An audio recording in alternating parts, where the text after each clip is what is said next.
حضرت آیت اللہ خمینی کا حکم ہے کہ عزاداری سنتی انداز سے ہوتی آئی ہے، سنتی انداز سے برقرار رہنی چاہیے۔ اس صدی میں ہمارے شیعہ قوم کے مرشد ہیں آیت اللہ خمینی، تشیعوں کا رنگ انہوں نے چڑھا دیا پوری دنیا پر،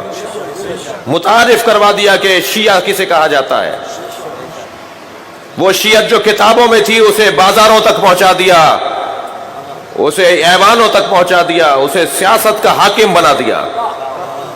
اس آیت اللہ خمینی کا حکم یہ ہے کہ عزاداری سنتی انداز سے ہونی چاہیے، جیسے انداز سے ہمارے آبا و اجداد کرتے آئے ہیں۔ اب میں تو فرض کریں کہ میرے بزرگ جو ہے وہ راجپوتانے کے ہیں، راجستھان کے ہیں۔ ہمارے یہاں جے پور کے اندر اور الور کے اندر ہمارے بزرگوں کے ہاں تو 9 محرم کو نقارہ بجتا ہے، نقارے پہ ماتم ہوتا ہے، آج بھی ہوتا ہے خیرپور میں ہماری امام بارگاہ میں جی۔ حیدرآباد دکن والوں کے ہاں ایسے علم اٹھتے ہیں اور امروہہ والوں کے ویسے علم اٹھتے ہیں، اور گجراتیوں کے ہاں ایسے ہوتا ہے جی، اور سندھیوں کے ہاں وہ توتڑی پر ماتم ہوتا ہے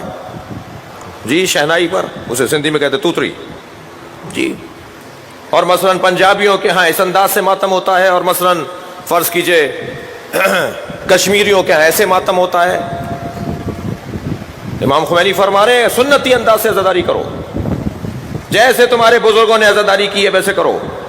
ایک قاعدہ قانون ذہن پر حاکم رہے کہ ہماری عزاداری میں کوئی چیز حرام کام کی نہ ہو، اور حرام کام کرنے کے لیے آپ مفتی ہیں کیا جو آپ بتائیں گے کہ یہ حرام ہے؟ کون بتاتا ہے حرام حلال؟ ائمہ نے بتا دیا ہے، مجتہدین تشریح کرتے ہیں۔ میں ایک اور بہت واضح سی بات کروں، کراچی کے اندر اب سے کچھ عرصے پہلے عید کے دن نماز عید پڑھنے کے بعد بعض لوگوں نے نماز عید کے بعد ماتم کیا اور کہا کہ امام حسین کا مولا علی کا 10واں ہے، ہم ماتم کریں گے۔ میں نے فتویٰ منگایا، میرے پاس آیت اللہ سیستانی کا بھی فتویٰ ہے، آیت اللہ خامنائی کا بھی فتویٰ ہے کہ عید کے دن نماز پڑھ کر عید مل کر اگر کوئی امام حسین کا مولا علی کا 10ویں کی نیت سے ماتم کرتا ہے تو کیسا ہے؟ دونوں مجتہدین نے کہا جائز ہے۔ کوئی ایک طبقہ ہے جو تقلید کرتا نہیں ہے، اسے تو پوچھنا ہی نہیں ہے مجتہد سے۔ جو تم تقلید کرتے ہو تم کیوں نہیں پوچھتے؟ جو تم تقلید کرتے ہو تم کیوں نہیں پوچھتے مجتہدین سے؟ خود مجتہد کیوں ہو جاتے ہو؟ کسی مجتہد نے منع نہیں کیا عید کے دن ماتم کرنے کو، لہذا میں نے اپنے علماء سے گزارش کی کہ برائے مہربانی قوم کے اندر ان باتوں کے اوپر اختلاف نہ ڈالیے۔ محترم بزرگوں سے میں نے ہاتھ جوڑ کر ایک فورم پر کہا یہ فتویٰ موجود ہے، وہ نماز پڑھ رہا ہے، نماز پڑھنے کے بعد اس نے گلے ملائے اور پھر آ کر ماتم کر رہا ہے، کیا پریشانی ہے آپ کو؟ اور فرما رہے ہیں لہذا ہمیں اپنے رویوں میں اعتدال لانے کی ضرورت ہے۔ یا تو کہہ دیجئے آپ خود مجتہد ہیں، آپ خود رضی اللہ تعالیٰ عنہ ہیں جی، یا مانیے کہ آپ کسی کے مقلد ہیں، مقلد ہیں تو آپ نے پوچھا ان سے؟ نہیں عزیزان گرامی، ہمیں امام حسین کی عزاداری کو مذاق نہیں بنانا، دوسروں کے آگے مذاق نہیں بنوانا،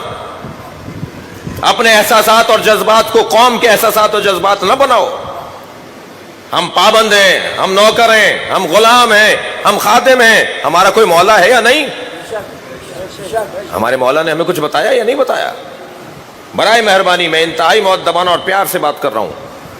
جس انداز سے سنتی انداز سے آپ کے اوپر چھوڑ دیا تو آپ سندھ میں جا کے لوگوں کے سر پھوڑیں گے، آپ پر چھوڑ دیا تو آپ پنجاب میں جا کے چاقو چلائیں گے، آپ پر اگر چھوڑ دیا تو آپ کراچی کے محلے محلے کے اندر سر پھوڑیں گے۔ ہر برادری کا انداز اپنا ہے عزاداری کا، ہر علاقے کا انداز اپنا ہے عزاداری کا، اسی میں حسن ہے، اسی میں امام حسین کی خدمت ہے۔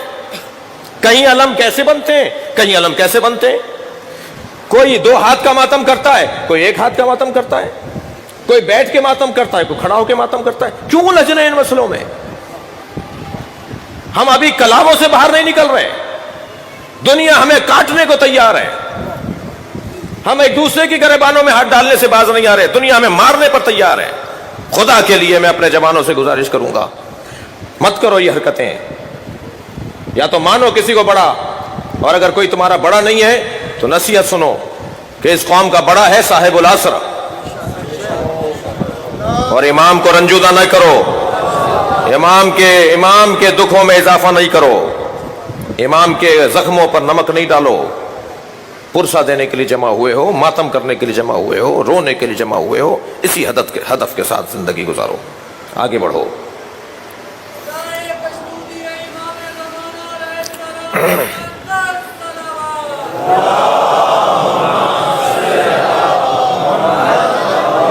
تمہیں کیا پتا، میں اپنے دوستوں سے گزارش کر رہا ہوں، اللہ کرے آپ کو پتا ہو، اور یقیناً پتا ہونا چاہیے،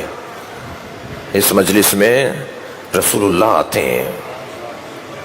مجھے اس مجلس میں وضو کر کے بیٹھنا ہے، اس مجلس میں جناب زہرا آتی ہیں، یہ معمولی جگہ نہیں ہے، میں کسی کو یہاں دھکا نہ دوں، کیا معلوم کسی ولی خدا کو دھکا لگ جائے، میں تو پہچانتا ہی نہیں ہوں میرے برابر میں کون بیٹھا ہوا ہے،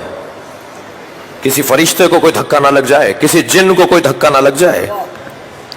کسی کی پیر، کسی کا انگوٹھا نہ چھل جائے میری وجہ سے، میں آواز اٹھاؤں، ہاتھ اٹھاؤں، میں آوازیں بلند کروں، نہیں، خدا کے لیے آداب و تہذیب کو ہاتھ سے نہ جانے دیں، ہمارا خاصہ ہے، ہماری تہذیب ہے، ہمارے آداب ہیں، لوگ ہمیں دیکھ کر اپنی زندگیوں کو ٹھیک کرتے ہیں، قومیں ہمیں دیکھ کر اپنے آپ کو ٹھیک کرتی ہیں، ہم دوسری قوموں سے زیادہ منظم قوم ہیں، کوئی ایسی حرکت میری طرف سے نہیں ہونی چاہیے، میں اپنی بات کر رہا ہوں، کوئی حرکت، کوئی کام میری طرف سے ایسا نہیں ہونا چاہیے جو میری قوم کی شرمندگی کا سبب بنے، خدا کے لیے ایسا نہیں کریں۔ آپ کا اگر حل فیکم رجل رشید، تمہارے درمیان کوئی بڑا نہیں ہے، اگر کوئی بڑا ہے تو اس سے پوچھ لو ذرا سا، اور اگر ہم کبھی کسی چیز کے حرام اور حلال کی بات کرتے ہیں تو ہمارے پاس قرآن سے دلیل ہونی چاہیے، حدیث سے مستند حدیث ہونی چاہیے، اس کے علاوہ میرے احساسات اور جذبات کوئی معیار نہیں ہے، میرے خیالات، میری آرزو، میرا خیال، میرا تصور، میری سوچ، یہ کوئی معیار نہیں ہے، معیار اگر ہے تو قرآن ہے، معیار اگر کوئی ہے تو اہل بیت کا فرمان ہے، اس کے علاوہ کوئی معیار نہیں ہے، کوئی کسی کی بات معیار نہیں ہے، خدا کے لیے قومیں ہمیں دیکھ کر آگے بڑھ رہی ہیں، اور اگر کبھی ہمارے ہاں کوئی ایسی بات ہو جائے تو وہ ناگوار بات ہماری پوری قوم کے لیے شرمندگی کا سبب بنے گی۔ مؤدبانہ گزارش کر رہا ہوں، بڑے ہی پیار سے بات کر رہا ہوں، اور اس کے علاوہ کچھ کر بھی نہیں سکتا، اس کے علاوہ میں کیا کر سکتا ہوں؟